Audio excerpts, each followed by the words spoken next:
Hi everyone, welcome back to our channel. ನಮ್ಮ ಚಾನಲ್ನಲ್ಲಿ ಇದೇ ಮೊದಲನೇ ಲಾಂಗ್ ವಿಡಿಯೋ ಆಗಿದೆ. So hope you all enjoy. ತುಂಬ ದಿನದಿಂದ ಕಿಚನ್ನ ಕ್ಲೀನ್ ಮಾಡಬೇಕು ಅಂತ ಅಂದ್ಕೊಂಡಿದ್ದೆ, ಹಾಗೇ ಇರಲಿಲ್ಲ. ಸೊ ಇವತ್ತು ಡೀಪ್ ಕ್ಲೀನ್ ಮಾಡೋಣ ಅಂತ ಹೇಳಿ ಬೆಳಗ್ಗೆ ಬೇಗ ಎದ್ದು ಕುಕ್ಕಿಂಗ್ ಕೆಲಸ ಎಲ್ಲ ಮುಗಿಸ್ಕೊಂಡೆ. ಕುಕ್ಕಿಂಗ್ ಎಲ್ಲ ಇಲ್ಲ ಅಂತಂದರೆ ಕ್ಲೀನ್ ಮಾಡೋದಕ್ಕೆ ಈಸಿ ಆಗುತ್ತೆ ಅಂತ ಹೇಳಿ ಬೇಗನೆ ಮುಗಿಸ್ಕೊಂಡಿದ್ದೆ. ಬೆಳಗ್ಗೆ ತಿಂಡಿ ತಿಂದ್ಬಿಟ್ಟು ನಾನು ಮಾಡಿದ ಮೊದಲನೇ ಕೆಲಸ ಏನು ಅಂತಂದರೆ ಆಫೀಸಿಗೆ ಲಾಗಿನ್ ಆಗಿತ್ತು. ಸ್ಯಾಟರ್ಡೇ ಆಗಿದ್ದರೂ ಕೂಡ ನಾವು ವರ್ಕ್ ಮಾಡಲೇಬೇಕು. ಸೊ ಫಸ್ಟ್ ಲಾಗಿನ್ ಆಗಿ ಇಂಪಾರ್ಟೆಂಟ್ ಮೇಲ್ಸು ರಿಪೋರ್ಟ್ ಎಲ್ಲ ಕಳಿಸ್ಬಿಟ್ಟು ನಾನು ಕಿಚನಿಗೆ ಬರೋ ಅಷ್ಟರಲ್ಲೇ 11 o'clock ಆಗಿತ್ತು. ಸೊ ಫಸ್ಟು ಜಾರ್ಸ್ ಎಲ್ಲ ತೆಗೆದುಬಿಟ್ಟು ಅದನ್ನು ನೀರಲ್ಲಿ ಸ್ವಲ್ಪ ಸೋಪ್ ಮಾಡಿಕೊಂಡೆ, ವಾಶ್ ಮಾಡೋದಕ್ಕೆ ಈಸಿ ಆಗುತ್ತೆ ಅಂತ ಹೇಳಿ. ಅದಾದಮೇಲೆ ಸ್ಲ್ಯಾಬ್ ಎಲ್ಲ ಕ್ಲೀನ್ ಮಾಡೋದು ಶುರು ಮಾಡಿಕೊಂಡೆ. ನಮ್ಮ ಕಿಚನ್ ಸ್ಲ್ಯಾಬ್ ಪಕ್ಕನೇ ವಿಂಡೋ ಇರೋದ್ರಿಂದ ಬೇಗನೆ ಡಸ್ಟ್ ಸೇರುತ್ತೆ. ಸೊ ಆಗಾಗ ಈ ಥರ ಡೀಪ್ ಕ್ಲೀನಿಂಗ್ ಮಾಡ್ತಾನೆ ಇರಬೇಕು, ಇಲ್ಲಾಂದರೆ ತುಂಬ ಡಸ್ಟಿ ಥರ ಫೀಲ್ ಆಗುತ್ತೆ. ನಾನು ಮನೆ ಕ್ಲೀನಿಂಗ್ ಕೆಲಸ ಎಲ್ಲ ಕಂಪ್ಲೀಟಾಗಿ ಒಂದೇ ದಿನ ಮಾಡಲ್ಲ. ಒಂದು ದಿನ ಕಿಚನ್ ಕ್ಲೀನ್ ಮಾಡಿದ್ರೆ ಇನ್ನೊಂದು ದಿನ ರೂಮ್ ಕ್ಲೀನ್ ಮಾಡ್ತೀನಿ. ಹಾಗೆ ಒಂದೊಂದು ದಿನ ಒಂದೊಂದು ಪ್ಲೇಸ್ನ ನಾನು ಪ್ಲ್ಯಾನ್ ಮಾಡ್ಕೊಳ್ತೀನಿ.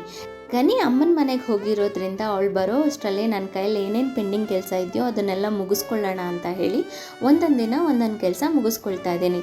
ಅವಳೇನಾದರೂ ಮನೆಯಲ್ಲಿ ಇದ್ದಿದ್ದರೆ ಹಿಂದೆ ಮುಂದೆ ಓಡಾಡ್ತಾನೆ ಇರ್ತಾಳೆ, ಕ್ಲೀನಿಂಗ್ ಕೆಲಸ ಮಾಡೋದೆಲ್ಲ ತುಂಬ ಕಷ್ಟ ಆಗುತ್ತೆ ಅಂತ ಹೇಳಿ. ಮತ್ತೆ ಗನಿ ಅಮ್ಮನ ಮನೆಯಿಂದ ವಾಪಸ್ ಬಂದಾಗ ಅವಳು ಸಮ್ಮರ್ ಕ್ಯಾಂಪ್ಗಾಗಲಿ ಸ್ವಿಮ್ಮಿಂಗ್ ಕ್ಲಾಸ್ಗಾಗಲಿ ಹೋದಾಗ ಅವಳನ್ನ ಟ್ರ್ಯಾಕ್ ಮಾಡೋದಕ್ಕಾಗಲಿ ಅವಳ ಹತ್ರ ಟೈಮ್ ಸ್ಪೆಂಡ್ ಮಾಡೋದಕ್ಕಾಗಲಿ ನನಗೆ ಫ್ರೀಯಾಗಿರಬೇಕು ಅಂತ ಹೇಳಿ ಅವಳು ಬರೋದಕ್ಕೂ ಮುಂಚೆನೇ ನಾನು ಈ ಥರ ಪೆಂಡಿಂಗ್ ಕೆಲಸನೆಲ್ಲ ಮುಗಿಸ್ಕೊಳ್ತೀನಿ.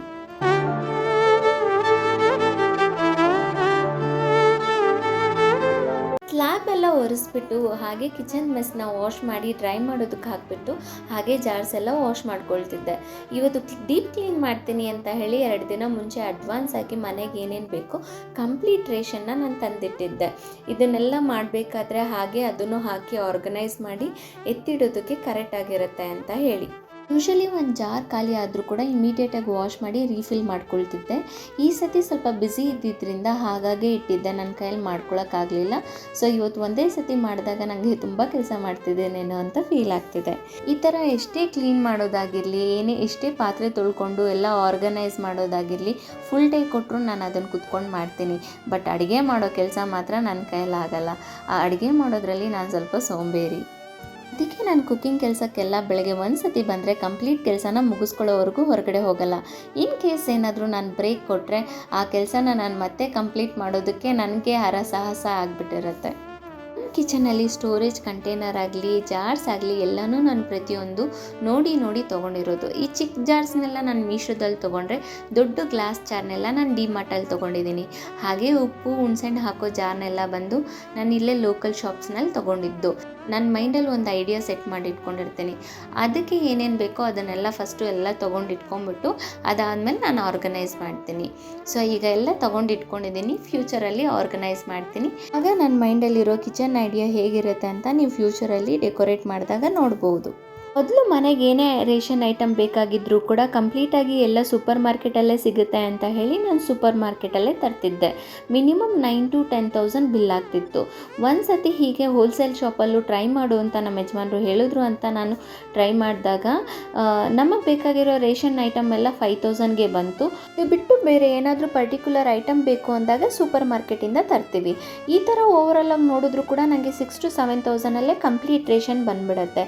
ಇಷ್ಟು ಡಿಫ್ರೆನ್ಸ್ ಏನಕ್ಕೆ ಅಂತ ನೋಡಿದಾಗ ನಾವು ಸೂಪರ್ ಮಾರ್ಕೆಟ್ಗೆ ಡಿಮಾರ್ಟ್ಗೆಲ್ಲ ಹೋದಾಗ ನೋಡಿದ್ದನ್ನೆಲ್ಲ ತೊಗೊಳ್ತೀವಿ.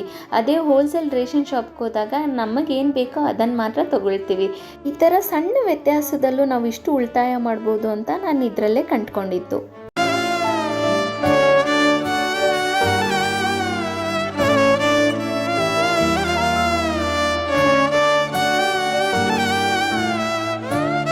ನಾನು ತರೋ ರೇಷನ್ ಐಟಮ್ 1 ತಿಂಗಳಿಗಿಂತ ಜಾಸ್ತಿನೇ ಬರುತ್ತೆ. 1 ತಿಂಗಳ ಮೇಲೆ 1 ವಾರದವರೆಗೂ ಬರುತ್ತೆ.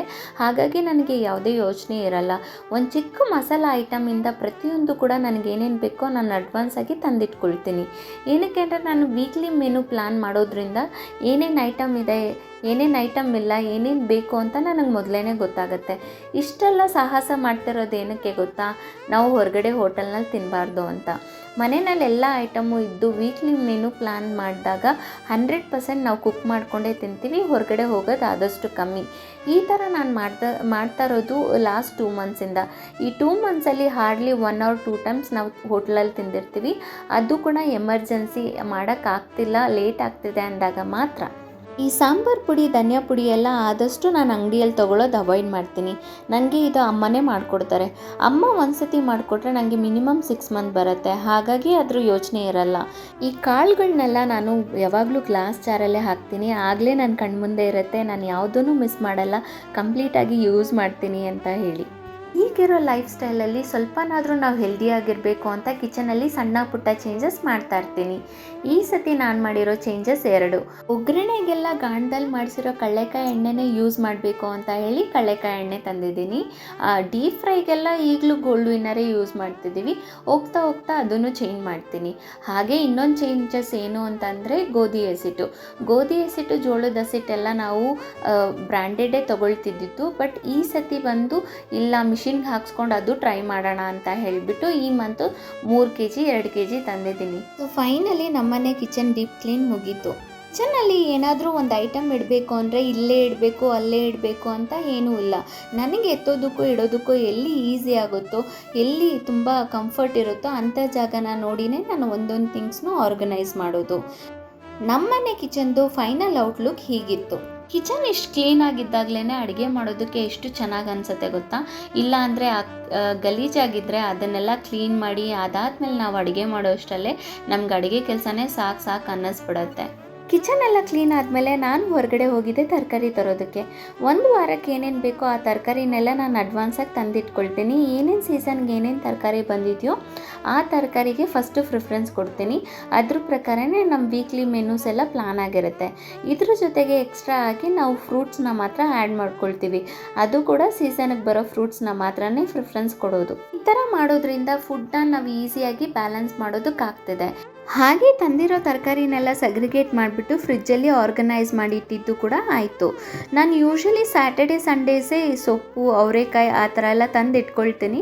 ಆಗಲೇ ಅದನ್ನೆಲ್ಲ ಬಿಡಿಸಿ ಫ್ರಿಜ್ಜಲ್ಲಿ ಸ್ಟೋರ್ ಮಾಡ್ಕೊಳ್ಳೋದಕ್ಕೆ ನನಗೆ ಟೈಮ್ ಸಿಗುತ್ತೆ. ಹಾಗೆ ಯಾವುದಾದ್ರೂ ಒಂದು ಕಾಳನ್ನ ಮೊಳಕೆ ಕಟ್ಟೋದಕ್ಕೆ ಹಾಕ್ತೀನಿ. ಇವತ್ತು ಹೆಸರು ಕಾಳು ಮೊಳಕೆಗೆ ನೆನೆಸ್ತಾ ಇದ್ದೀನಿ. ಇವತ್ತು ನೆನೆಸಿದ್ರು ಕೂಡ ನಾಳೆ ಮೊಳಕೆ ಕಟ್ಟೋದಕ್ಕಿಟ್ಟರೆ ಮಂಡೇ ಟ್ಯೂಸ್ಡೇ ಅಷ್ಟರಲ್ಲಿ ನನಗೆ ಮೊಳಕೆ ರೆಡಿ ಆಗಿರುತ್ತೆ. ಅದನ್ನು ಸಾರಾದರೂ ಮಾಡ್ತೀನಿ, ಇಲ್ಲ ಪಲ್ಯನಾದರೂ ಮಾಡ್ಕೊಳ್ತೀನಿ. ಇಷ್ಟೆಲ್ಲ ಮಾಡ್ತಿರೋದು ನಾವು ಹೊರಗಡೆ ಹೋಟೆಲ್ನಲ್ಲಿ ತಿನ್ನಬಾರ್ದು ಅಂತ ಹೇಳಿ, ಆದಷ್ಟು ಅವಾಯ್ಡ್ ಮಾಡಬೇಕು ಅಂತ ಹೇಳಿ. ನಮ್ಮ ಯಜಮಾನರು ತುಂಬಾ ಫುಡ್ಡಿ ಮತ್ತು ಚೂಸಿ. ಹಾಗಾಗಿ ಬೆಳಿಗ್ಗೆ ಮಾಡಿರೋ ಸಾರು ಮಧ್ಯಾಹ್ನ ಅಷ್ಟರಲ್ಲೇ ಖಾಲಿ ಆಗಿತ್ತು. ಸೊ ನೈಟ್ ಒಂದೊತ್ತು ಮಾತ್ರ ಡಿನ್ನರ್ ಏನಾದರೂ ಮಾಡಬೇಕು ಅಂತ ಹೇಳಿ ತುಂಬ ದಿನದಿಂದ ಟೊಮೆಟೊ ಗೊಜ್ಜು ತಿನ್ನಬೇಕು ಅನ್ನಿಸ್ತಿತ್ತು. ಸೊ ಇವತ್ತು ಮಾಡೋಣ ಅಂತ ಹೇಳಿ ನಾನು 2 ಟೊಮೆಟೊ ಹಾಕಿಬಿಟ್ಟು ಟೊಮೆಟೊ ಗೊಜ್ಜು ಮಾಡ್ತಿದ್ದೆ. ನನಗೆ ನಮ್ಮ ಯಜಮಾನ್ರಿಗೆ 2 ಟೊಮೆಟೊ ಸಾಕು ಅಂತ ಸಲ ಏನೂ ಹಾಕ್ತಿರ ಲೈಟಾಗಿ ಟೊಮೆಟೊ ಗೊಜ್ಜು ಮಾಡಿ ನಮ್ಮ ಡಿನ್ನರ್ನ ಟೊಮೆಟೊ ಗೊಜ್ಜಲ್ಲೇ ಮುಗಿಸ್ಕೊಂಡ್ವಿ.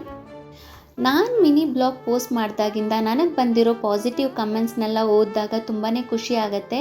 ಆ್ಯಕ್ಚುಲಿ ಅದೇ ಇನ್ನೂ ಮೋಟಿವೇಟ್ ಮಾಡುತ್ತೆ, ಒಂದಿನನೂ ಬಿಡ್ದಿರ ಕಂಟಿನ್ಯೂಯಸ್ ಆಗಿ ಮಿನಿ ಬ್ಲಾಗ್ನ ಪೋಸ್ಟ್ ಮಾಡಬೇಕು ಅಂತ ಹೇಳಿ. ಫಸ್ಟ್ ಆಫ್ ಆಲ್ ಎಲ್ಲರಿಗೂ ಥ್ಯಾಂಕ್ಸ್, ಯಾರ್ಯಾರು ಕಮೆಂಟ್ ಮಾಡಿದ್ದೀರೋ. ನಿಮ್ಮ ಟೈಮ್ನ ಸ್ಪೆಂಡ್ ಮಾಡಿ ನನ್ನ ವೀಡಿಯೋಸ್ನ ನೋಡಿ ಅದಕ್ಕೆ ಪಾಸಿಟಿವ್ ಆಗಿ ಕಮೆಂಟ್ ಮಾಡಿರೋದಕ್ಕೆ ನನ್ನ ಕಡೆಯಿಂದ ದೊಡ್ಡ ಥ್ಯಾಂಕ್ಸ್. ಈ ಲಾಂಗ್ ವಿಡಿಯೋ ನಿಮ್ಗೆ ಇಷ್ಟ ಆದರೆ ನನ್ನ ಚಾನಲ್ನ ಸಬ್ಸ್ಕ್ರೈಬ್ ಮಾಡಿ, ಲೈಕ್ ಮಾಡಿ, ಶೇರ್ ಮಾಡಿ. ಈ ವಿಡಿಯೋದಲ್ಲಿ ಏನಾದರೂ ಕರೆಕ್ಷನ್ಸ್ ಇದ್ದರೆ ಮರೀದಿರ ಕಮೆಂಟ್ ಮಾಡಿ. ನೆಕ್ಸ್ಟ್ ವಿಡಿಯೋದಲ್ಲಿ ನಾನು ಅದನ್ನು ಕರೆಕ್ಟ್ ಮಾಡ್ಕೊಳ್ತೀನಿ.